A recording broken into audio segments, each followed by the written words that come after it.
Hello viewers, इस channel के नए वीडियोस के लिए सब्सक्राइब करें और बेल आइकन दबाएं। आज मैं आपको बृहस्पतिवार के दिन की जाने वाली कथा सुना रही हूँ। बृहस्पतिवार को गुरुवार व वीरवार भी कहते हैं। इस व्रत के प्रभाव से धन, पुत्र, विद्या तथा सभी मनोकामनाएं पूरी होती है। परिवार में सुख, शांति व समृद्धि के लिए भी इसी व्रत को किया जाता है। इसलिए यह व्रत शीघ्र फलदायी व सर्वश्रेष्ठ व्रत कहलाता है। इस दिन स्त्रियों को नहाते समय अपना सिर नहीं धोना चाहिए तथा व्रत करने वालों को हो सके तो कोई पीला वस्त्र ही पहनना चाहिए। व्रत में एक समय भोजन करने में पीली चने की दाल, बेसन आदि पीली चीजों का प्रयोग करना चाहिए। पीले फल खाएं, लेकिन केले की पूजा के कारण केला नहीं खाएं। पूजन विधि में सबसे पहले केले पर जल अर्पण करो, फिर मोली चढ़ाओ। इसके बाद केले के चंदन का टीका लगाकर चावल चढ़ाओ। फिर भीगी हुई चने की दाल या सूखी चने की दाल व गुड़ का प्रसाद चढ़ाओ। फिर घी का दीपक जलाकर भेंट यानी पैसे चढ़ाओ। इसके बाद हाथ में चने की दाल लेकर पूरी श्रद्धा से बृहस्पतिवार व बृहस्पति देव की कहानी सुनकर आरती करें तथा अपनी इच्छा शीघ्र ही पूरी होने की पूरी श्रद्धा से विनती करें। अब मैं आपको कथा सुनाती हूँ। भारतवर्ष में एक राजा राज्य करता था। वह बड़ा प्रतापी और दानी था। वह नित्य गरीबों और ब्राह्मणों की सहायता करता था। यह बात उसकी रानी को अच्छी नहीं लगती थी। वह न तो गरीबों को दान देती, न ही भगवान का पूजन करती थी और राजा को भी दान देने से मना किया करती थी। एक दिन राजा शिकार खेलने वन को गए हुए थे तो रानी महल में अकेली थी। उसी समय बृहस्पति देव साधु के वेश में राजा के महल में भिक्षा के लिए गए और भिक्षा मांगी। रानी ने भिक्षा देने से इनकार किया और कहा, हे साधु महाराज, मैं तो दान पुण्य से तंग आ गई हूँ। मेरा पति सारा धन लुटाता रहता है। मेरी इच्छा है कि हमारा सारा धन नष्ट हो जाए, फिर न रहेगा बांस न बजेगी बांसुरी। साधु ने कहा, देवी तुम तो बड़ी अजीब हो। धन संतान तो सभी चाहते हैं, पुत्र और लक्ष्मी तो पापी के घर में भी होनी चाहिए। यदि तुम्हारे पास अधिक धन है तो भूखों को भोजन दो, प्यासों के लिए प्याऊ बनवाओ, मुसाफिरों के लिए धर्मशालाएं खुलवाओ और जो निर्धन अपनी कुंवारी कन्याओं का विवाह नहीं कर सकते उनका विवाह करा दो। ऐसे और कई काम हैं जिनके करने से तुम्हारा यश लोक परलोक में फैलेगा। परंतु रानी पर उपदेश का कोई प्रभाव न पड़ा। वह बोली, महाराज आप मुझे कुछ न समझाएं। मैं ऐसा धन नहीं चाहती जो हर जगह बांटती फिरूं। साधु ने कहा, यदि तुम्हारी ऐसी इच्छा है तो तथास्तु।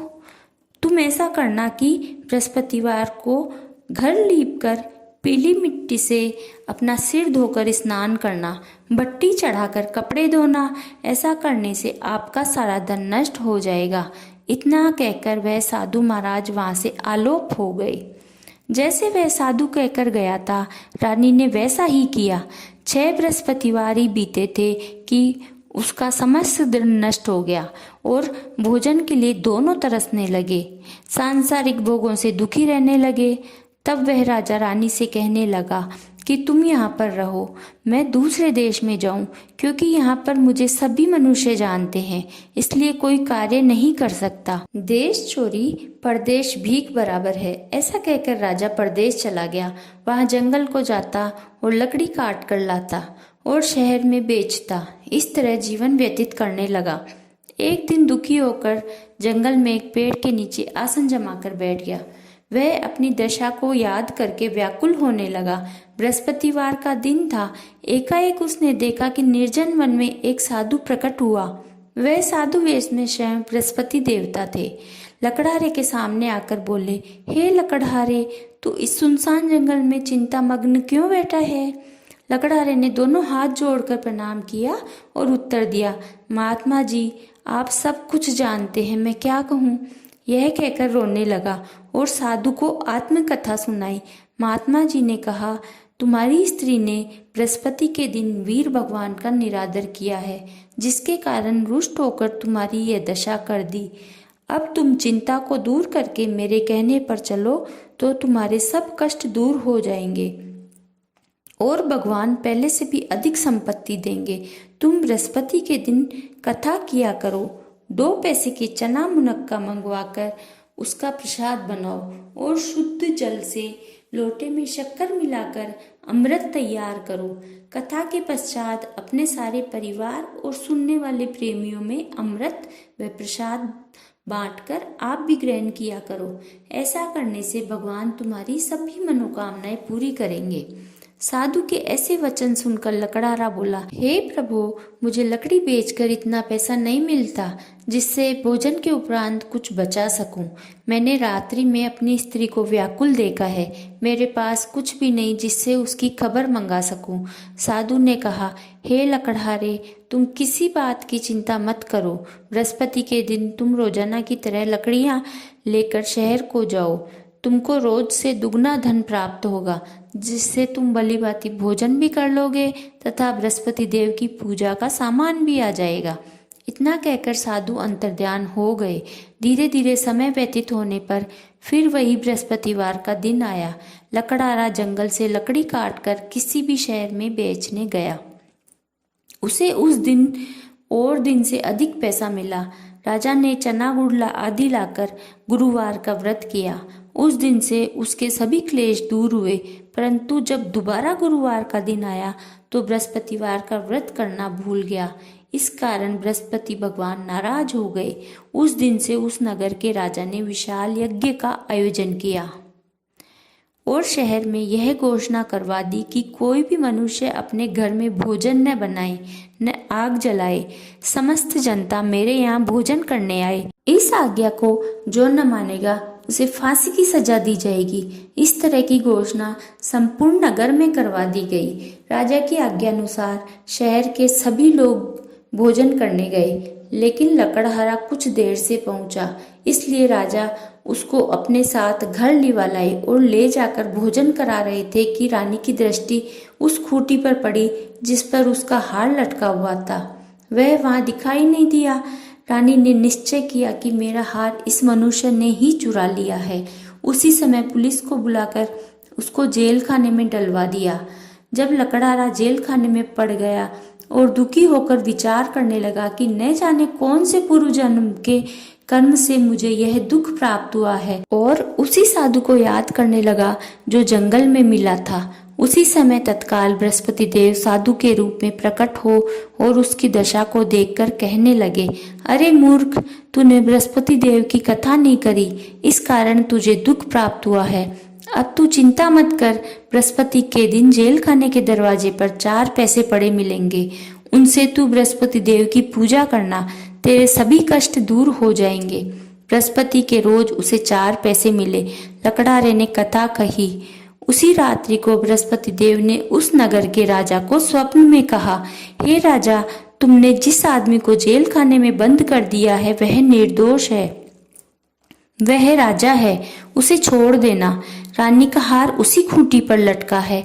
अगर तू ऐसा नहीं करेगा तो मैं तेरे राज्य को नष्ट कर दूंगा। इस तरह रात्रि के स्वप्न को देखकर राजा प्रातःकाल उठा और खूंटी पर हार देखकर लकड़हारे को बुलाकर क्षमा मांगी और लकड़हारे को योग्य सुंदर वस्त्र आभूषण देकर विदा किया। और बृहस्पति देव की आज्ञानुसार लकड़हारा अपने नगर को चल दिया। राजा जब अपने नगर के निकट पहुंचा तो उसे बड़ा आश्चर्य हुआ। नगर में पहले से अधिक बाग, तालाब और कुएं तथा बहुत सी धर्मशाला, मंदिर आदि बन गई हैं। राजा ने पूछा कि यह किसका बाग और धर्मशाला है। तब नगर के सब लोग कहने लगे कि यह सब रानी और दासी के हैं। तो राजा को आश्चर्य हुआ और गुस्सा भी आया। जब रानी ने यह खबर सुनी कि राजा आ रहे हैं तो उसने दासी से कहा, हे दासी, देख राजा हमको कितनी बुरी हालत में छोड़ के गए थे। हमारी ऐसी हालत देखकर कहीं वह लौट न जाएं, इसलिए तू दरवाजे पर खड़ी हो जा। और आज्ञानुसार दासी दरवाजे पर जाकर खड़ी हो गई। राजा आए तो उन्हें अपने साथ लिवा लाई। तब राजा ने क्रोध करके अपनी रानी से पूछा कि यह धन तुम्हें कैसे प्राप्त हुआ है। तब उन्होंने कहा कि हमें यह सब धन बृहस्पति देव के इस व्रत के प्रभाव से प्राप्त हुआ है। राजा ने निश्चय किया कि 7 रोज बाद तो सभी बृहस्पति देव का पूजन करते हैं, परंतु मैं तो रोजाना दिन में 3 बार कहानी कहा करूंगा तथा रोज व्रत किया करूंगा। अब हर समय राजा के दुपट्टे में चने की दाल बंधी रहती तथा दिन में 3 बार कहानी कहता। एक रोज राजा ने विचार किया कि चलो अपनी बहन के यहाँ हो आए। इस तरह निश्चय कर वह घोड़े पर सवार हो अपनी बहन के यहाँ चलने लगा। रास्ते में उसने देखा कि कुछ आदमी एक मुर्दे को लिए जा रहे हैं। उन्हें रोककर राजा कहने लगा, अरे भाइयों, मेरी बृहस्पति देव की कहानी सुन लो। वे बोले, लो, हमारा तो आदमी मर गया है और इसको अपनी कथा की पड़ी है। परंतु कुछ आदमी बोले, अच्छा कहो भाई, हम तुम्हारी कथा भी सुनेंगे। राजा ने दाल निकाली और जब कथा आधी हुई तो मुर्दा हिलने लगा और जब कथा समाप्त हुई तो राम राम करके मनुष्य उठकर खड़ा हो गया। आगे मार्ग में एक किसान खेत में हल चलाता मिला। राजा ने उसे देखा और उससे बोला, अरे भैया, तुम मेरी बृहस्पतिवार की कहानी सुन लो। किसान बोला, जब तक मैं तेरी कथा सुनूंगा तब तक 4 हरैया जोत लूंगा। जा अपनी कथा किसी और को सुनाना। इस तरह राजा आगे चलने लगा। राजा के हटते ही बैल पछाड़ खाकर गिर गए और उसके पेट में बड़ी जोर से दर्द होने लगा। उसी समय उसकी माँ रोटी लेकर आई।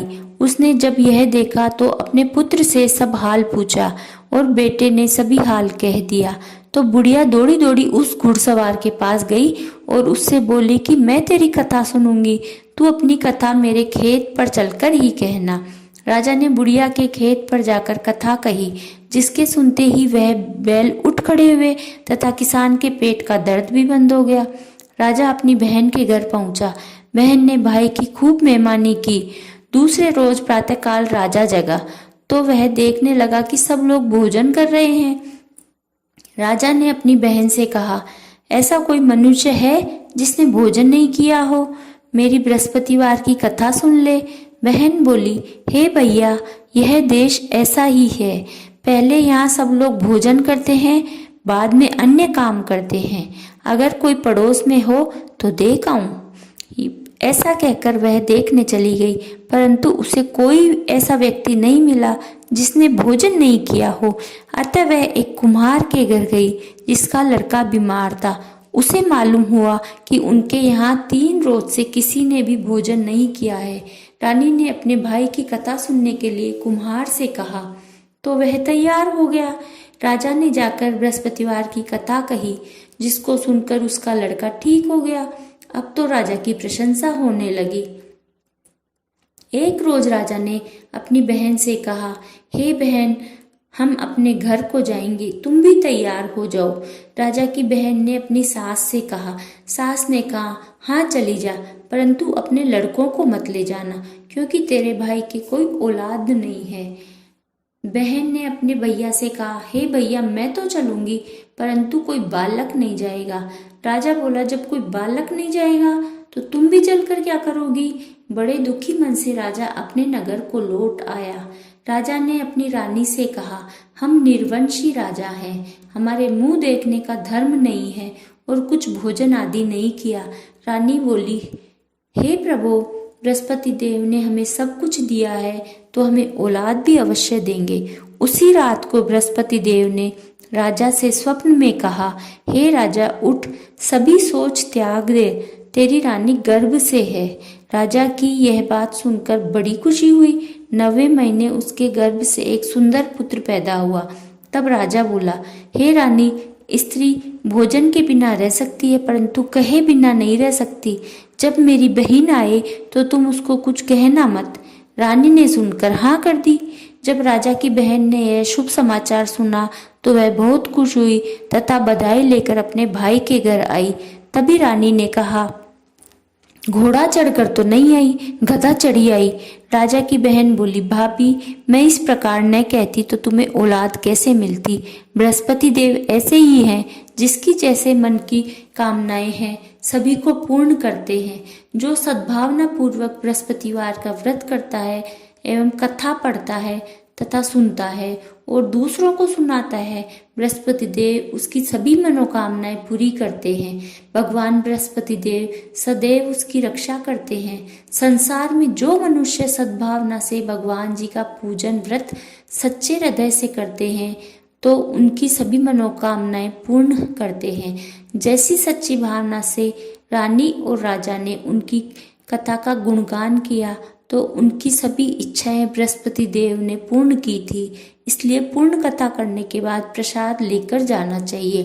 हृदय से उसका मनन करते हुए जयकारा बोलना चाहिए। बोलो बृहस्पति देव भगवान की जय, बोलो विष्णु भगवान की जय। बृहस्पति देव की कथा। प्राचीन काल में एक ब्राह्मण था। वह बहुत निर्धन था। उसके कोई संतान नहीं थी। उसकी स्त्री बहुत मलिनता के साथ रहती थी। वह स्नान न करती, किसी देवता का पूजन न करती। इससे ब्राह्मण देवता बड़े दुखी थे। बेचारे बहुत कुछ कहते थे परंतु उसका कुछ परिणाम न निकला। भगवान की कृपा से ब्राह्मण की स्त्री के कन्या रूपी रत्न पैदा हुआ। कन्या बड़ी होने पर प्रातःकाल स्नान करके विष्णु भगवान का जाप व बृहस्पतिवार का व्रत करने लगी। अपने पूजन पाठ को समाप्त करके स्कूल जाती तो अपनी मुट्ठी में जौ भरकर ले जाती और पाठशाला के मार्ग में डालती जाती। जब ये जौ स्वर्ण के हो जाते तो लौटते समय इनको बीनकर घर ले आती थी। एक दिन वह बालिका सूप में उस सोने के जौ को फटककर साफ कर रही थी कि उसके पिता ने देख लिया और कहा, हे बेटी, सोने के जौ के लिए सोने का सूप होना चाहिए। दूसरे दिन बृहस्पतिवार था। इस कन्या ने व्रत रखा और बृहस्पति देव से प्रार्थना करके कहा, मैंने आपकी पूजा सच्चे मन से की हो तो मेरे लिए सोने का सूप दे दो। बृहस्पति देव ने उसकी प्रार्थना स्वीकार कर ली। रोजाना की तरह वह कन्या जौ फैलाती हुई जाने लगी। जब लौटकर जौ बीन रही थी तो बृहस्पति देव की कृपा से सोने का सूप मिला। उसे वह घर ले आई और उसमें जौ साफ करने लगी परंतु उसकी माँ का वही ढंग रहा। एक दिन की बात है, वह कन्या सोने के सूप में जौ साफ कर रही थी। उसी समय शहर का राजपुत्र वहां होकर निकला। इस कन्या के रूप और कार्य को देखकर मोहित हो गया तथा अपने घर आकर भोजन तथा जल त्याग कर उदास होकर लेट गया। राजा को जब इस बात का पता लगा तो अपने प्रधानमंत्री के साथ उसके पास गए और बोले, हे बेटा, तुम्हें किस बात का कष्ट है? किसी ने अपमान किया है अथवा और कारण हो सो कहो, मैं वही कार्य करूंगा जिससे तुम्हें प्रसन्नता हो। अपने पिता की राजकुमार ने बातें सुनी तो उसने बोला, पिताजी, मुझे आपकी कृपा से किसी बात का दुख नहीं है। किसी ने मेरा अपमान भी नहीं किया है परंतु मैं तो उस लड़की से विवाह करना चाहता हूँ जो सोने के सूप में जौ साफ कर रही थी। यह सुनकर राजा आश्चर्य में पड़ गया और बोला, हे बेटा, इस तरह की कन्या का पता तुम ही लगाओ। मैं उसके साथ तुम्हारा विवाह अवश्य करवा दूंगा। राजकुमार ने उस लड़की के घर का पता बतलाया। तब मंत्री उस लड़की के घर गए और ब्राह्मण देवता को सभी हाल बताया। ब्राह्मण देवता राजकुमार के साथ अपनी कन्या का विवाह करने के लिए तैयार हो गए तथा विधि विधान के अनुसार ब्राह्मण की कन्या का विवाह राजकुमार के साथ हो गया। कन्या के घर से जाते ही पहले की भांति उस ब्राह्मण देवता के घर में गरीबी का निवास हो गया। अब भोजन के लिए अन्न भी बड़ी मुश्किल से मिलता था। एक दिन दुखी होकर ब्राह्मण देवता अपनी पुत्री के पास गए। बेटी ने पिता की दुखी अवस्था को देखा और अपनी माँ का हाल पूछा। तब ब्राह्मण ने सभी हाल कहा। कन्या ने बहुत साधन देकर अपने पिता को विदा किया। इस तरह ब्राह्मण का कुछ समय सुखपूर्वक व्यतीत हुआ। कुछ दिन बाद फिर वही हाल हो गया। ब्राह्मण फिर अपनी कन्या के यहाँ गया और सारा हाल कहा तो लड़की बोली, हे पिताजी, आप माताजी को यहाँ लिवा लाओ, मैं उन्हें विधि बता दूंगी जिससे गरीबी दूर हो जाए। वह ब्राह्मण देवता अपनी स्त्री को साथ लेकर पहुँचे तो अपनी माँ को समझाने लगी, हे माँ, तुम प्रातःकाल प्रथम स्नान आदि करके विष्णु भगवान का पूजन करो तो सब दरिद्रता दूर हो जाएगी। परंतु उसकी माँ ने एक भी बात नहीं मानी और प्रातःकाल उठकर अपनी पुत्री के बच्चों का जूठन खा लिया। इससे उसकी पुत्री को भी गुस्सा आया और एक रात को कोठरी से सभी सामान निकाल दिया और अपनी माँ को उसमें बंद कर दिया। प्रातःकाल उसे निकाला और स्नान आदि करा के पाठ करवाया तो उसकी माँ की बुद्धि ठीक हो गई और प्रत्येक बृहस्पतिवार को व्रत करने लगी। इस व्रत के प्रभाव से उसके माँ बाप बहुत ही धनवान और पुत्रवान हो गए और बृहस्पति जी के प्रभाव से इस लोक के सुख भोग कर स्वर्ग को प्राप्त हुए। आरती बृहस्पति देवता की। ओम जय बृहस्पति देवा, स्वामी जय बृहस्पति देवा, चिन्ह चिन्ह भोग लगाऊं इच्छित फल मेवा। ओम जय श्री बृहस्पति देवा, तुम पूर्ण परमात्मा, तुम अंतर्यामी, स्वामी तुम अंतर्यामी, जगत पिता जगदीश्वर, तुम सबके स्वामी। ओम जय श्री बृहस्पति देवा, चरणामृत निज निर्मल, सब पातक हरता, स्वामी सब पातक हरता, सकल मनोरथ दायक, कृपा करो भरता। ओम जय श्री बृहस्पति देवा,